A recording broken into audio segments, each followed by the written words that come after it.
Buongiorno cari amici e benvenuti anche oggi nel canale del vostro Marietto Veneziano.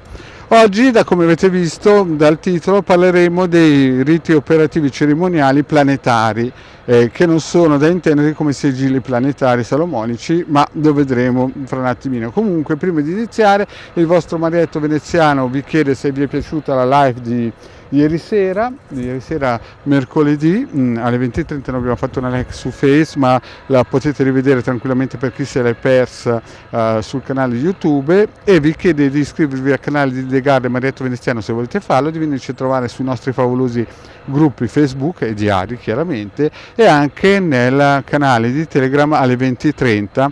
Noi alle 20:30 teniamo un percorso esoterico gratuito, non costa niente, tutti possono venirci. Bene, cari amici, iniziamo subito questa micropillola, sarà molto breve, in cui parliamo di questi riti operativi cerimoniali planetari che non sono da intendersi con i sigilli planetari salomonici, perché sono complementari.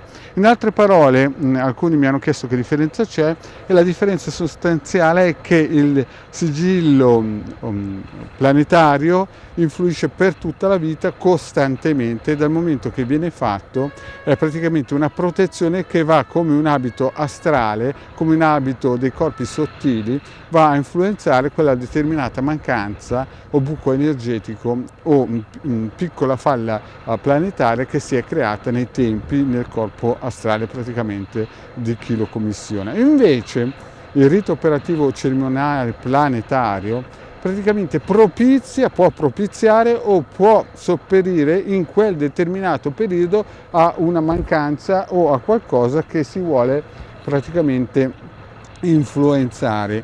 E praticamente sia il sigillo che l'operazione magica cerimoniale planetaria sono complementari, perché uno non esclude l'altro, ma di solito chi acquista un sigillo operativo planetario di solito fa anche il rituale operativo cerimoniale planetario, perché così completa il cerchio, la quadratura del cerchio. Praticamente l'operazione magica planetaria rinforza, propizia e rafforza il messaggio che si vuole dare o l'operazione che si vuole raggiungere tramite appunto queste forze planetarie, che vengono fatte chiaramente negli orari magici, nei giorni magici della persona che ha bisogno di questo piccolo aiuto.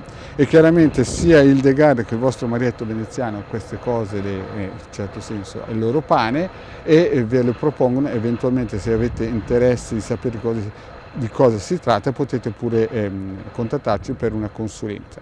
Eventualmente noi faremo anche altre pillole che parleranno di queste cose, per far capire meglio di cosa si tratta, perché ormai dei sigilli planetari ne abbiamo già parlato a sufficienza, e se avete dei dubbi fate pure delle domande qui sotto la descrizione, nei commenti, che ci fa sempre piacere. Bene cari amici, per il momento questo è quanto. Vi chiedo ancora, se non siete ancora stati informati, che al mercoledì sera il vostro Marietto Veneziano ha la live col pendolino, e in alcuni casi, quando si parla di cose un po' particolari tipo lavoro, il vostro Marietto estrae anche le sibille, e quindi è un mercoledì dedicato alle 20:30 soprattutto a pendolino, domande dirette, e a sibille in casi particolari.